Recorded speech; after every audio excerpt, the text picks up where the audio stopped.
প্রিয় দর্শক, আসসালামু আলাইকুম। প্রিয় দর্শক এবং যশোর পৌরসভার পৌর কর্তৃপক্ষ ঊর্ধ্বতন কর্মকর্তার পৌর কর্তৃপক্ষর দৃষ্টি আকর্ষণ করছি। আমাদের পৌরসভার ঊর্ধ্বতন কর্মকর্তা এবং অফিসারদের দৃষ্টি আকর্ষণ করছি। জনাব, আপনারা একটি বিষয় আপনাদেরকে অবগত জানাচ্ছি। যশোর টুডে ফেসবুক পেজ থেকে আপনাদেরকে বলার চেষ্টা করছি যে আগামীতে যে কুরবানি ঈদ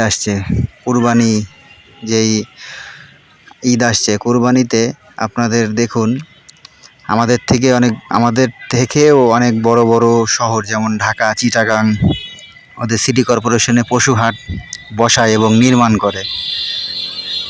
অন্তত দুঃখের বিষয় যে আমাদের যশোর পৌরসভায় কোনো পশু হাট বসে না। এটা থেকে কি হবে, দেখা যাচ্ছে পৌরসভা অনেক রাজস্ব আয় হবে, অনেক বড় একটা অ্যামাউন্ট ইনকাম হবে। এটা পৌর কর্তৃপক্ষ আপনারা বিষয়টা ভেবে দেখবেন। এবং কুরবানি পশু হাট তো বেশি দিনের জন্য হয় না, বসে না, এটা সর্বোচ্চ 1 সপ্তাহ 10 দিন। তা চাইলে আমাদের যশোর পৌরসভার অনেক বড় বড় স্কুল মাঠ যেমন স্টেডিয়াম, জেলা স্কুল, কলেজ কিংবা যে কোনো একটা মাঠ নির্ধারিত করে একটা পশু হাট করলে মনে হয় ভালো হয়, যাতে পৌরসভার অনেক বড় একটা ইনকাম রাজস্ব আসবে।